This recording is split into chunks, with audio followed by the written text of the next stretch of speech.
સૌથી મહત્વના સમાચાર લોકસભાની ચૂંટણીની તારીખોની જાહેરાત થતાની સાથે જ હવે આપ અને કોંગ્રેસની અમદાવાદમાં મહત્વની બેઠક આપના નેતાઓ રાજીવ ગાંધી ભવન પહોંચ્યા છે। સુદાન ગઢવી, ગોપાલ ઇટાલિયા રાજીવ ગાંધી ભવન પહોંચ્યા છે। શક્તિસિંહ ગોહિલ સાથે આપના નેતાઓની બેઠક થવા જઈ રહી છે। વિધાનસભાની પેટા ચૂંટણી પણ યોજાવા જઈ રહી છે લોકસભાની સાથોસાથ। એવામાં હવે વિધાનસભાની પેટા ચૂંટણીમાં ગઠબંધન માટે ચર્ચા થશે, જેને લઈ હાલ અત્યારે આ બેઠક થઈ રહી છે। સૌથી મહત્વના સમાચાર કે આપના નેતાઓ રાજીવ ગાંધી ભવન પહોંચ્યા છે। વિસાવદરની પેટા ચૂંટણીની જાહેરાતમાં શરત ચૂક હોઈ શકે આ પ્રકારની વાત સામે આવી છે। જો કે વિધાનસભાની પેટા ચૂંટણીની જે જાહેરાત કરવામાં આવી છે 6 પૈકી 5 બેઠકો પર પેટા ચૂંટણી યોજાશે અને વિસાવદરનું નામ કેમ નથી તેને લઈ હાલમાં તો સસ્પેન્સ છે અને આમ આદમી પાર્ટી ચૂંટણી પંચમાં અંગે રજૂઆત પણ કરશે। રાજ્યમાં લોકસભાની ચૂંટણીઓની જાહેરાત થઈ ગઈ છે અને ગોપાલ ઇટાલિયા કોંગ્રેસ ભવન ખાતે પહોંચ્યા છે। ગોપાલભાઈ સાથે વાત કરશું। ગોપાલભાઈ, બે સવાલ છે। કોંગ્રેસ ભવન ખાતે પહોંચ્યા છો, બેઠક અહીંયા આગળ થવાની છે, તેની સાથે વિસાવદરની ચૂંટણીને લઈને પણ અનેક સવાલ ઊભા થઈ રહ્યા છે। જે પેટા ચૂંટણીઓ જાહેર થઈ તેમાં વિસાવદરનો ક્યાંય ઉલ્લેખ જ નથી કરાયો। આપ કઈ રીતના જોઈ રહ્યા છો? સૌથી પહેલાં તો લોકશાહીના પર્વ તરીકે આ ચૂંટણી જે જાહેર થઈ છે એ ચૂંટણી બદલ હું સમગ્ર દેશવાસીને, ગુજરાતના લોકોને શુભેચ્છા પાઠવું છું। અમારા કાર્યકર્તાઓ, ઇન્ડિયા ગઠબંધનના કાર્યકર્તાઓને આહવાન કરીએ છીએ કે આવો આપણે બધા સાથે મળી અને લોકશાહીના પર્વને સફળ બનાવીએ। વિસાવદરની ચૂંટણીનો જ્યાં સુધી સવાલ છે, મને એમ લાગે છે કે કદાચ કોઈ ભૂલચૂક થઈ હોવી જોઈએ, તો સૌથી પહેલાં તો અમે રજૂઆત કરીશું ચૂંટણી પંચમાં કે આ બાબતે કોઈ યોગ્ય ખુલાસો ચોખવટ કરે ચૂંટણી પંચ, અને બાકી આગળ જોશું એના ખુલાસા પછી।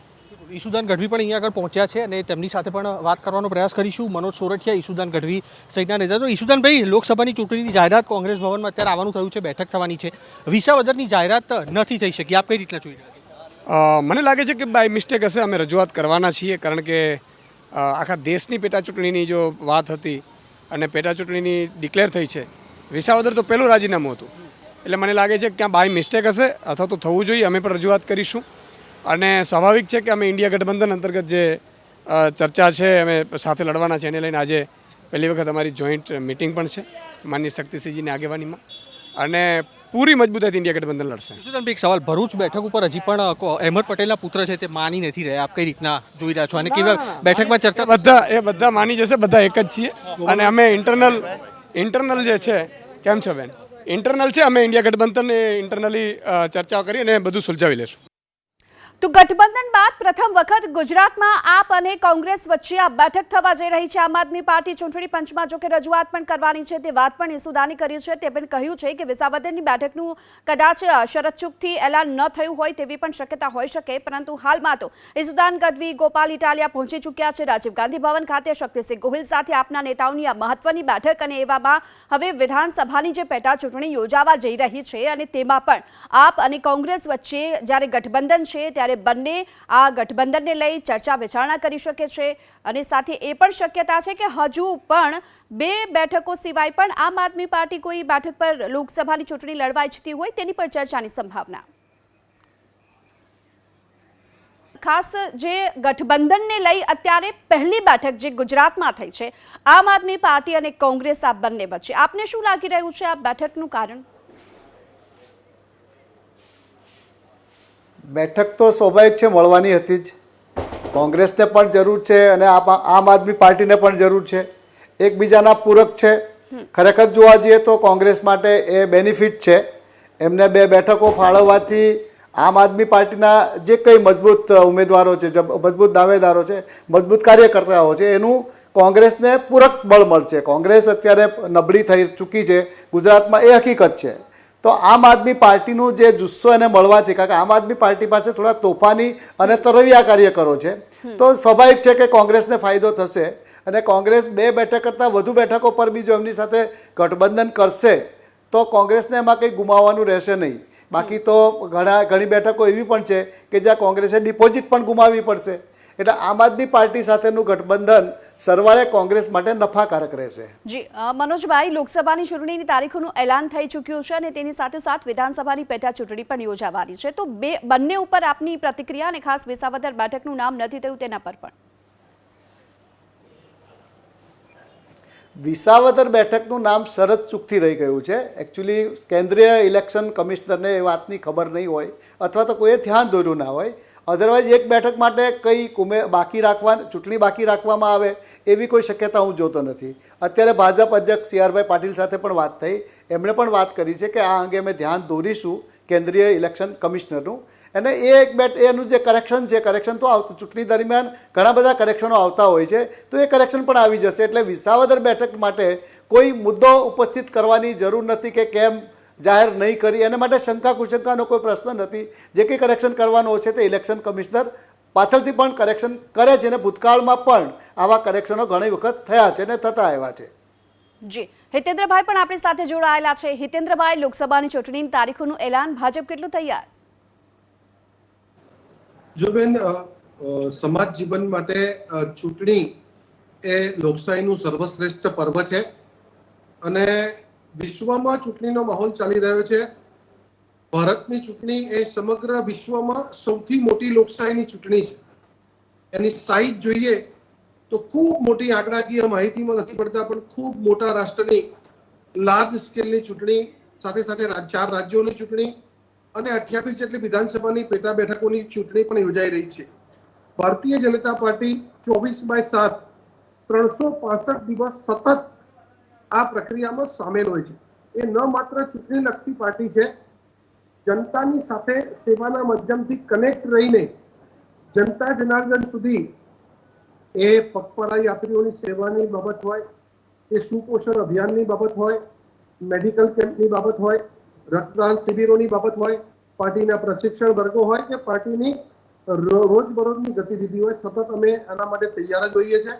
અને અમારું સદભાગ્ય છે કે આદરણીય નરેન્દ્રભાઈ મોદી સાહેબ જેવું નેતૃત્વ અમારી પાસે છે. એટલે નેતા, નીતિ, નિયત અને નેરેટિવના માધ્યમથી અમે સમગ્ર દેશની આ ચૂંટણીમાં ન ભૂતો ન ભવિષ્યથી એવી અબકી બાર 400 પાર જે મોદી સાહેબે મંત્ર આપ્યો છે, મને લાગે છે કે જે રીતે જનતા જનાર્દનમાં વિકાસની રાજનીતિની સ્વીકૃતિ છે, જે રીતે સમગ્ર દેશ અને દુનિયામાં નરેન્દ્રભાઈ મોદી સાહેબનું નેતૃત્વ એ સર્વશ્રેષ્ઠ નેતૃત્વ, સૌથી લોકપ્રિય નેતા તરીકે પ્રસ્થાપિત થયા છે.